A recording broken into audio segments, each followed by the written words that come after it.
Hello, how are you today? Happy New Month to you. You're welcome to the Millionaire Teacher Show. And we're currently on the series of Story, My Journey, where teachers and other educators get to share their story and their journey in the education space. So while we wait for our guest, how has your day been? What have you been up to today? How are you today? How is the weather at your end? Today was a complete stay at home because of the by-election and the activities of the election, right? So you are welcome. Welcome, everyone. Thank you for joining us. So our guest today will be sharing our stories and a journey with us in the education space. Yes, and she is here. You are welcome. Good evening. So good to be here. Yes. How has your day been? It's been great. Thank you so much. And yours? Fine. Resting and all.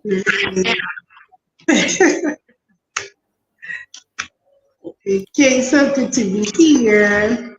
Yes, so all right, so let's get right into it. Without further ado, I've already introduced the show.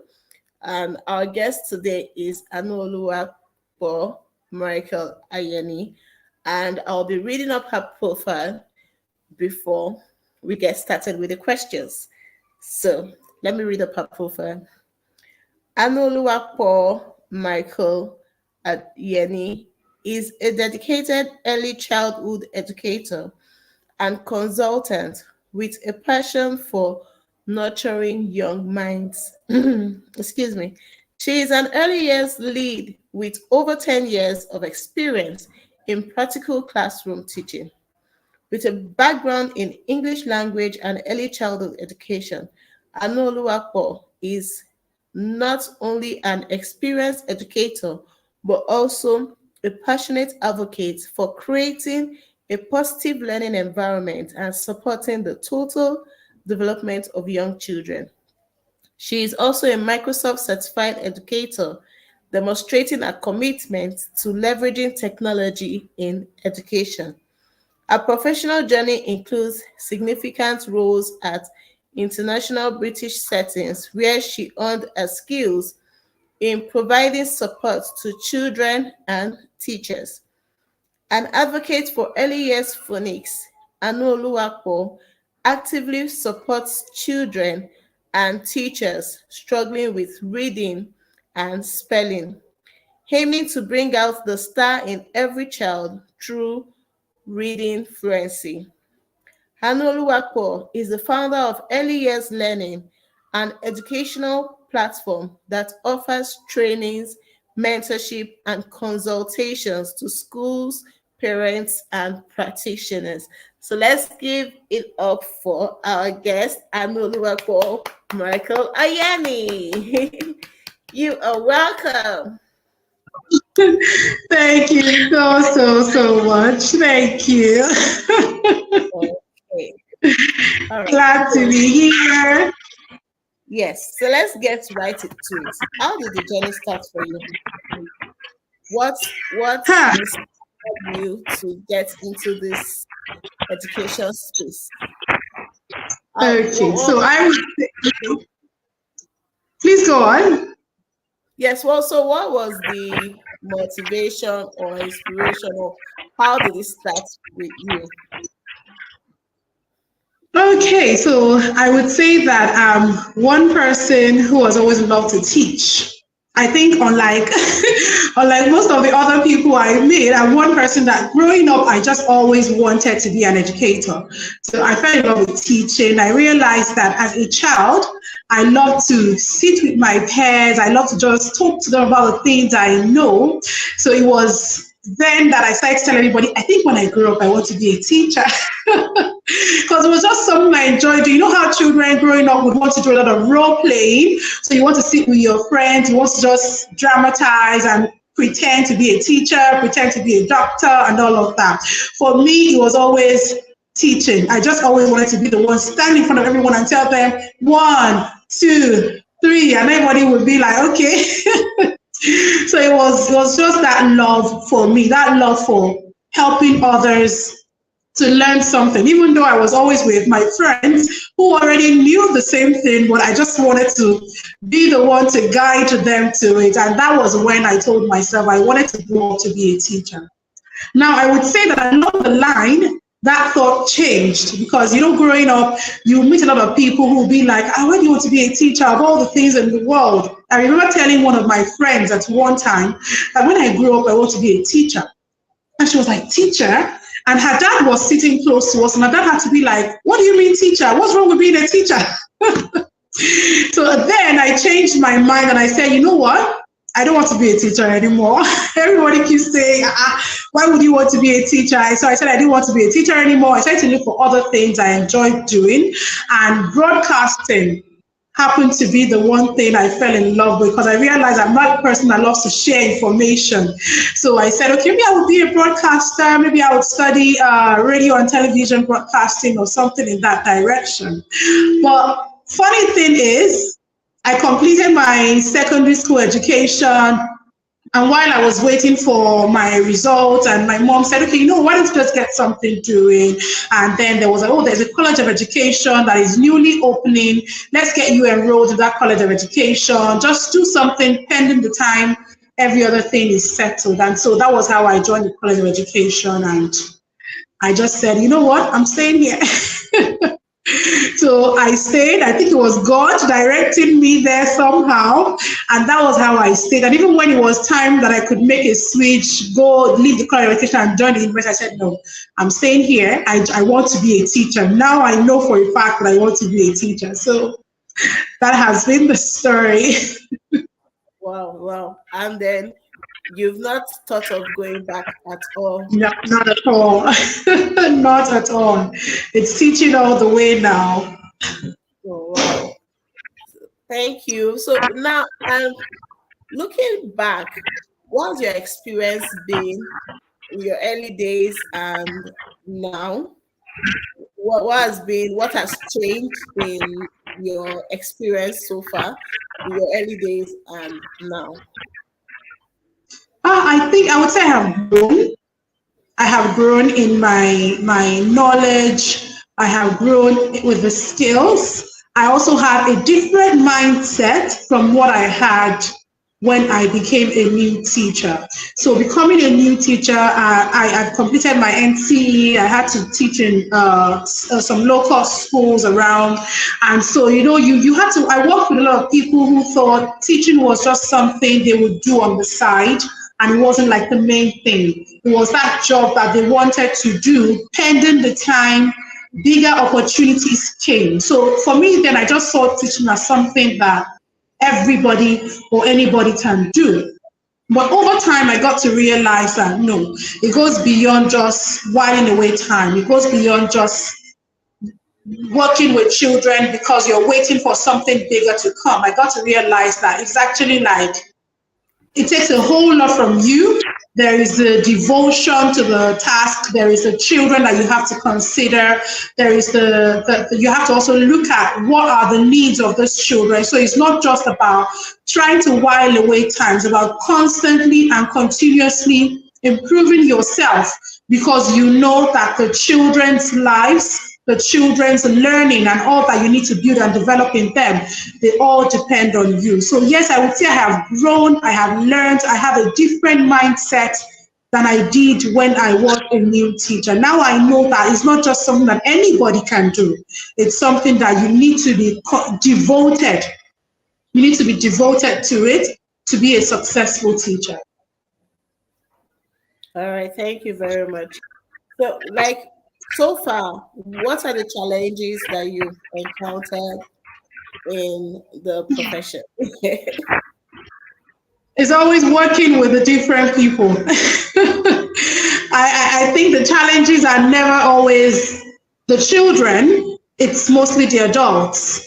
So the different kinds of adults that you're working with, like you can, they determine, the adults there determine how you enjoy the work or not. So the challenges have always been the adults I work with, the different settings, the different places. A number of times when I decide to leave the teaching job in a particular school, it's always me thinking about the adults I have worked with and maybe the kind of mindsets they have or how they are pushing the curriculum and everything, and you are trying to stand for a change, and you're saying, no, this is not what we need to be doing now. This is not what the learners need, but they are thinking about, no, we have to think about the parents, we have to think about the money the school is going to make and all of the things like that. So before you know it, you get all worn out trying to balance what you think your learners need with what the adults are trying to push in the school. So it's always the adults that I've worked. I've worked with different adults. I've worked in different environments. And yes, I would say the adults have been the challenges in the few places where they have been challenges, yes. Wow. So like everybody keeps saying this, and nobody has actually come to say that, oh, my learners are the problem. Like, why is it always No, the people I work with have a problem? it And is always the people. continue. How come there hasn't been like a fix to that situation? Because that is one of the things that has made some people to actually leave the teaching profession. They are just like, well, I can't Yeah, stuff. Like, tired. Yeah. wow. So how come there's no I, I fix really to it? don't I really don't know if I can say there isn't a fix to it, or maybe sometimes it depends on your position, yes. Because imagine being a teaching assistant or a classroom teacher where the head of school is pushing for a different vision than you are. So there's no way you can actually make the change. All you can do is make your suggestions, try to ensure that you're helping them to understand this is why I'm asking for this. The learners do not need all of this that you're asking us to do. The curriculum is overloaded. We don't have the time. There's no work-life balance. And all they see is that maybe you're one of the very few who's complaining. You know, in some of those places, there are always the teachers who identify the problems and are able to speak up. And there are always those ones that think, no, it's not too much, we can handle it, just because they want to be on the good side of the leaders. So in that kind of situation, you find yourself being one of the very few people who's standing up for the children or standing up to the management. And at the end of the day, you have the option. It's either you stay there and continue to fight it, or you leave for the sake of your own peace of mind. So at the end of the day, we always have to leave for the sake of our peace of mind, because eventually you know that you can't be here forever. You can only do what you think is best and hope that eventually they listen. What if they are not listening then? We always have to move, except of course you're a leader yourself and you know that, okay, I can influence the change. I have a major part to play. Then you know that you have the opportunity to stay and continue to push for what is right. Yeah, but you know, even as a leader, like when I last worked, I was also like a leader. But you know, in Okay. leadership, there are like different levels to it. So even as a leader, you are also reporting to someone else and all that. You also have another leader, yes. There's always that limitation, kind of, to the To extent how far you can make a change, yes. what this education thing needs complete overhauling, like in the entire And one system. thing I've come to realize, the challenge is not only here in Nigeria, because even when you go online, you see teachers in US, teachers in Canada, and most of them are still saying the same thing. Yes, So yes, yes, it's a lot. yes. It's a lot of work everywhere. And I think most times the problem is the people who like we're supposed to work with the vision of the school or the environment where The you are, organization, right? But now the people who are there do not have how will I put it? It's just like our government. They are coming up with policies that are not realistic with the environment or Yes, they what. are. You understand? Yes. So when you are the lower end and you are trying to let them know that okay, this thing is not realistic, it's not going to work in this kind of situation. It just seems like no, you don't know what you're saying and all You're that. just talking because really not getting to them. Yes. All right. So It let's seems move. as though no one is listening. Yes. It just seems like no one is listening. So can you share a memorable or rewarding moments that you've had that has been significant or any impact that you've made in your journey so far? Okay, I think I would say I've had a lot of memorable moments. I've had a lot of memorable moments with my learners. So as an early educator, I work with a lot of I work majorly with 3 to 4 year olds and then recently 4 to 5. So the memorable moment has always been being that nursery teacher who's teaching children who are coming in with limited knowledge of their sounds, and then you realize that in the next few months they are reading, they are blending, they are reading sentences. That's always like it just has me in all of my feelings, like yay. Because this was something that, especially when I became a new teacher, I know that the early years wasn't really where I wanted to be. So I was thinking, the early years is going to be a lot of trouble. This friend is going to be crying and asking for this and that. So I wanted to just work with older children. Even when I eventually studied early childhood education, I just thought, okay, I'll do early childhood, but it doesn't end at 5, it ends at 6. I was trying to give myself that excuse of I can work with children in year 1 and year 2, so that at the end of the day, I don't end up in the early years classroom. Let me just go and teach year 1. But my first major school where I worked, they said, okay, we need you in reception. And I'm like, okay, reception, 45-year-olds, okay. Yeah, they're still a bit mature. Let me see how I can work with them. So I did like an internship in that classroom, and by the time they were putting me in the permanent class, it was in the nursery classroom, 3 to 4 year olds. And then I thought, oh my, how am I going to deal with it? How is it going to happen? So I observed a teacher who was teaching sounds, teaching reading, and I just thought that, okay, let me give it a shot. I don't think it's not too bad. So I was working with 26 children. So I had 26 children in the classroom.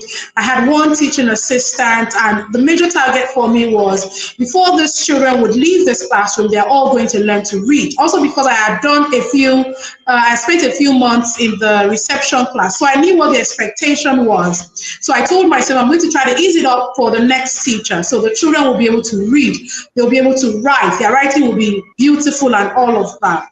And God being so good, we did the work, we kept doing the work, I kept noting down their progress. I would always write, okay, this child can do this now, this is the next target. So I kept setting weekly, termly targets for my learners, and by the end of the session, out of the 26, I would say over 20 were able to read fluently. Maybe the few who couldn't read fluently were reading sentences, maybe segmenting and reading sentences, and that had me I was so happy. I remember having conversations with a number of teachers in reception who said, wow, your children are doing great. How did you do it? There was even a joke around that, oh, we're going to be the one to receive your next set of children. So that had me really excited. And that was when I said, okay, when it comes to teaching children to read, I'm a pro. So, it had me now started planning. I had now started noting now, okay, what am I doing? How did I go about it? And ever since, having that feedback, having parents reach out to me to say, oh, I got your contact from this other parent who said you were able to teach a child to read in a matter of weeks. Okay, I need you to come and take my child. So a lot of times I start to get referrals and wonderful recommendations like that. So I'm always excited when I have those phone calls or messages telling me how someone told me you're doing this great, someone told me. So at the end of the day, I'm always glad that the progress the learners are making is showing forth and the parents are glad they're able to come back to say, oh, well done, oh, great job. So I think that's like my memorable experience, always being learners' growth, always being able to witness how they came in and how they are doing. So looking back and seeing the level of progress they have made, that's always a huge, a great one for me. Yeah, thank you. And you also mentioned that one of your aims was to make it easier for the next teacher as the children progress. For the next, yeah. Yes, and that's really caught my attention, because sometimes you find some teachers that well, I don't really care. Let me just cover the curriculum. Let me just cover the curriculum. It's beyond that, right? By the time you cover beyond the curriculum, and you see that, because the learners in your class are all not at the same level. So if Definitely. you see the high flyers that some of these learners, they've already passed this level and they are already getting to that next level, and you push them, or you encourage them and work with them, by the time they get to that class, like, it will be easier for them to flow, to go with it, to move on. Exactly. Yes, exactly. But if you don't put in that extra work, you would actually limit that time. By the time the next teacher will get to do extra work. So when you said that, it was very pivotal. I needed to stress it, that we are conscious of the need to make it easier for the next teacher. And the learner too. Yes. Yeah, that was very, very important. Oh, thank you very much for that. Yeah. So, before we talk about advice let's talk about what advice do you have for aspiring teachers who want to come into the teaching profession, based on your experience. So for teachers who are new to the teaching profession, I would always say that there will be a number of distractions. There will be a number of distractions. There will be people who think you can do more than teaching. Somehow, I think now there is that reorientation. People are now seeing that teachers are doing an amazing job. People are now seeing that teachers are more than the mediocre people that they've always thought teachers should be. So I think that you will get a few people who are thinking, what do you want to teach? There are other important jobs. For me, I think teaching is the most important job, because in this teaching profession, you get to educate the children to be the very best that they can be. So no matter where they go, the impact you have made in their lives would always mean a lot to them. Even if they don't know it, even if they don't come back to say it to you, you know that the impact you have made has gone a long way in shaping and becoming who they are. So I will say, as a new teacher, be focused. Don't get distracted. Don't let people tell you how you are better than what you want to do, or there are better opportunities for you. If teaching is what you want to do, please go for it. 100% go for it.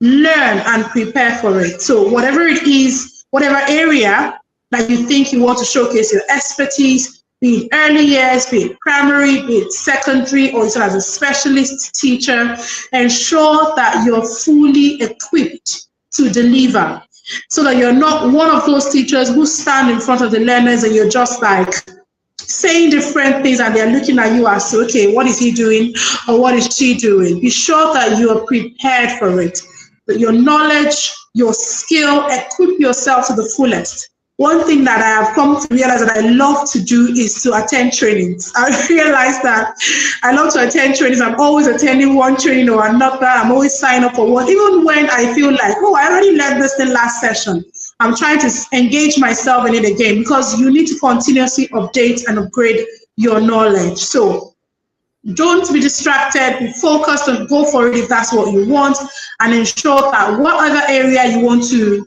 work or you want to practice as a teacher, showcase your skill and learn to the fullest, so that when you get there, your expertise would be, you will be set apart as a practitioner in your own field. All right. Thank you very much. Like you've become an expert in the reading aspect and in the early years aspect, right? So how do you encourage teachers to balance being in the classroom and trying to showcase themselves outside of the classroom? Because some teachers are like, this thing is just too much for me. Like, let me just remain there and I don't have time.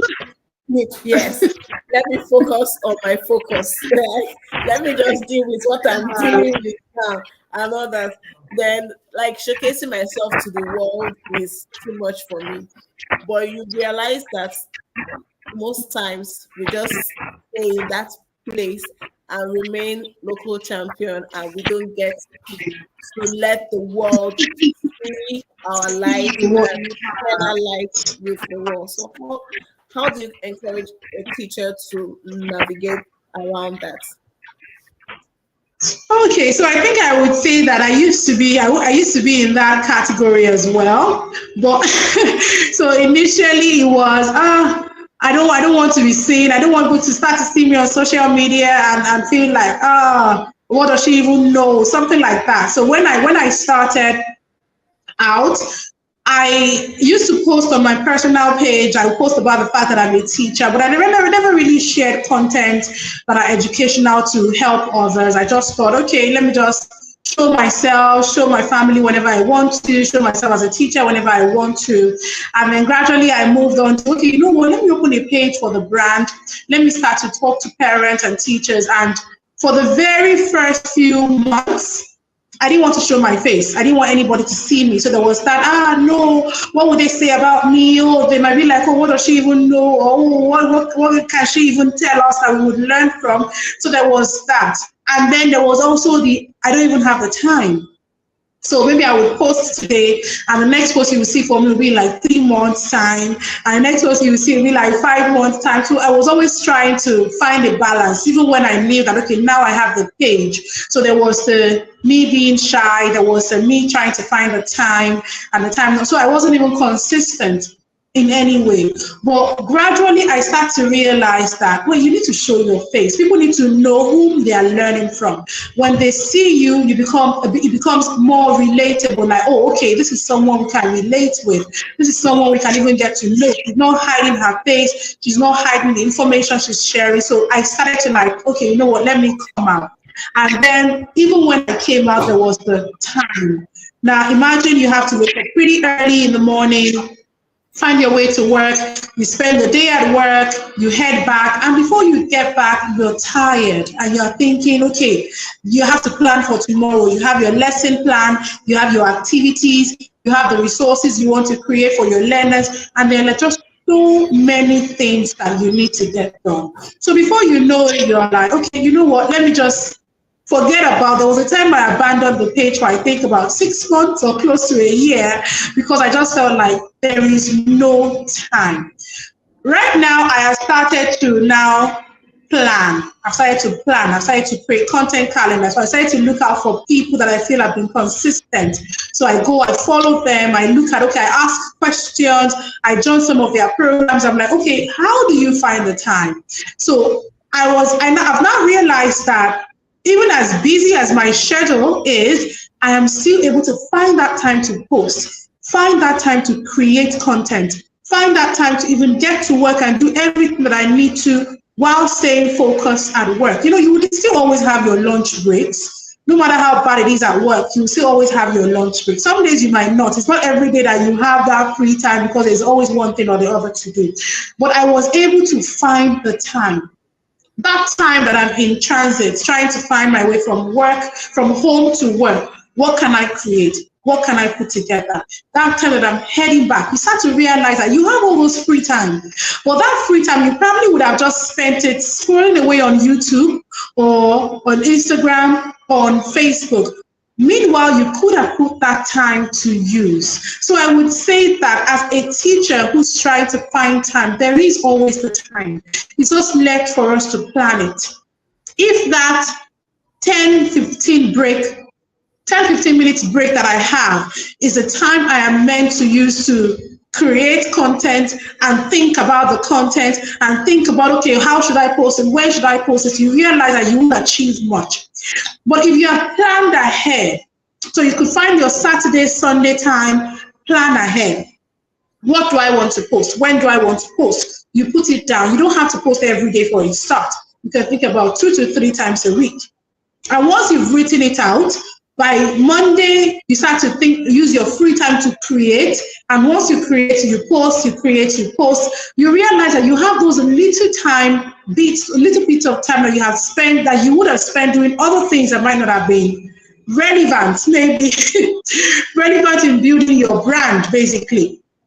And you start to consistently find the time to open it up. So you have to try to do away with what would they say, what would people, how would they look at me, what would my appearance look like, or what would my face look like, or how am I going to sound?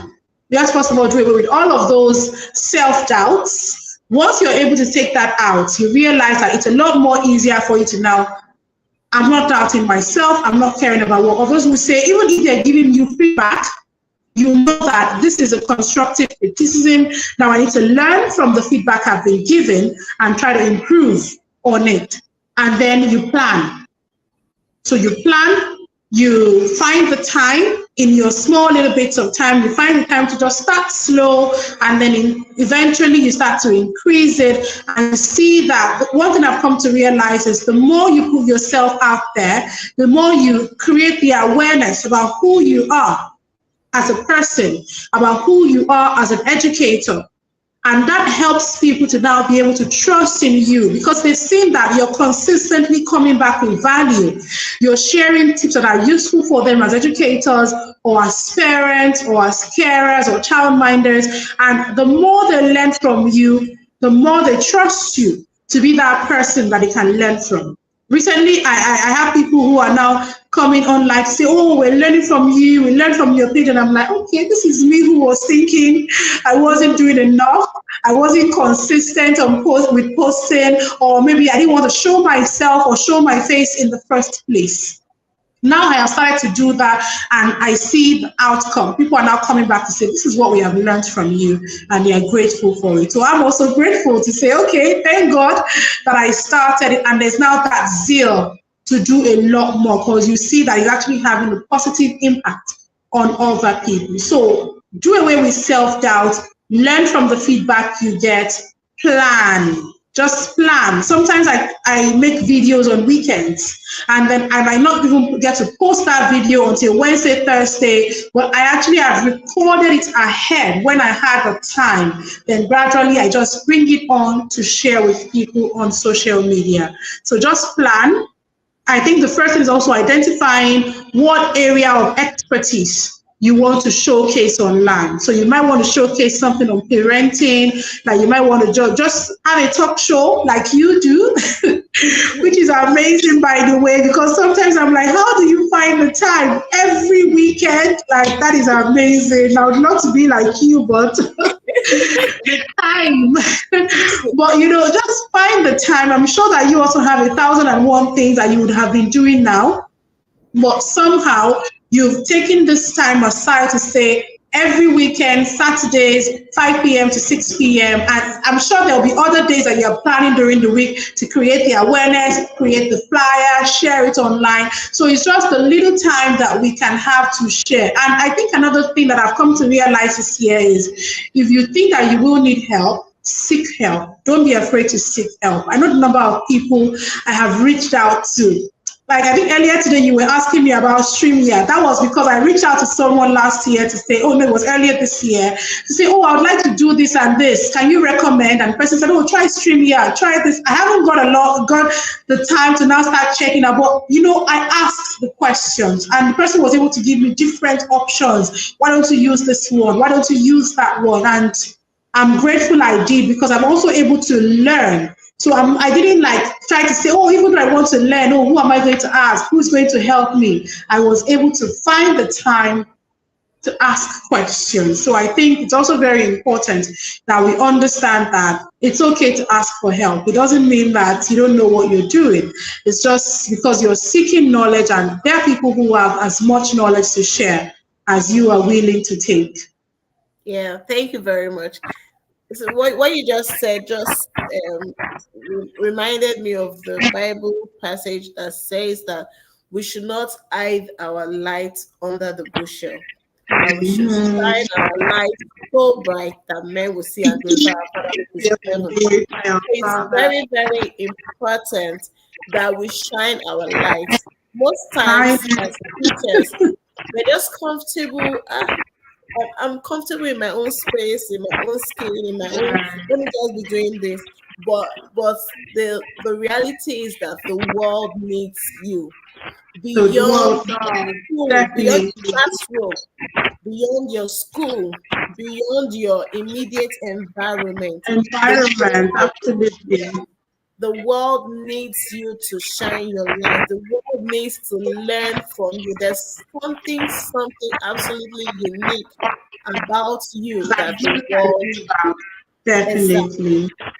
So, like how you mentioned, what I do every weekend, different educators come and share their journey. The world is learning from your own journey, from the next person's journey, from your stories and all that. So, because everybody's journey is not the It's same. different. Exactly. Yes. So we have different journeys. So it's still in the education space and all that. We've all gone through different rounds. Different experiences others can learn from.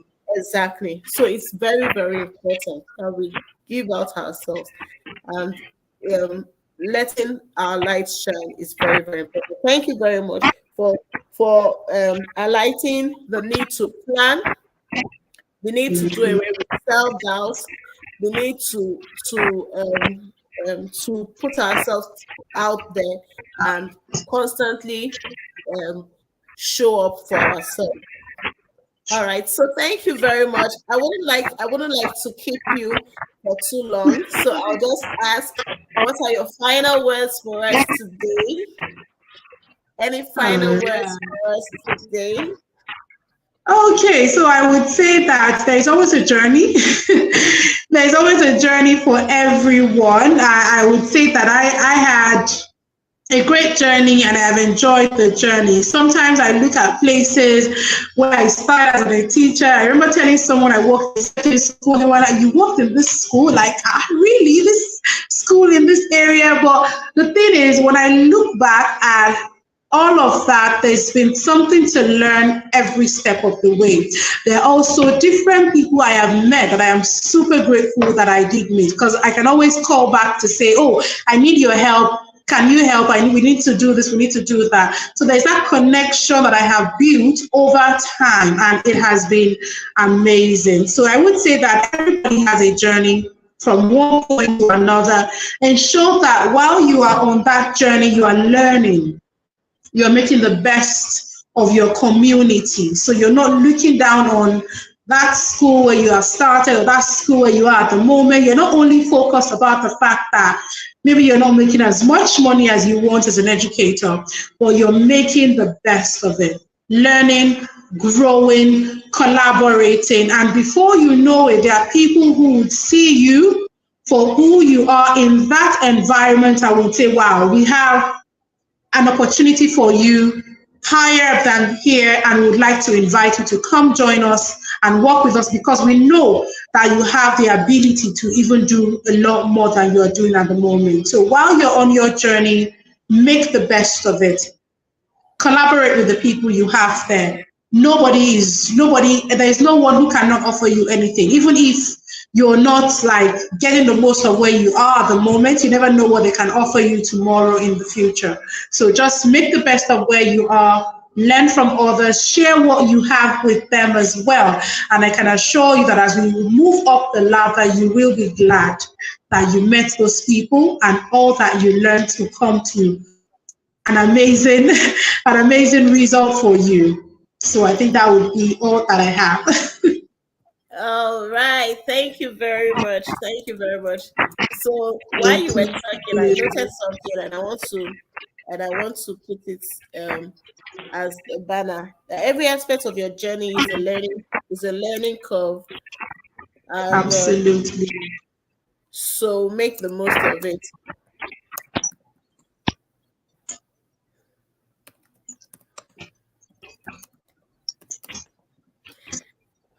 Okay.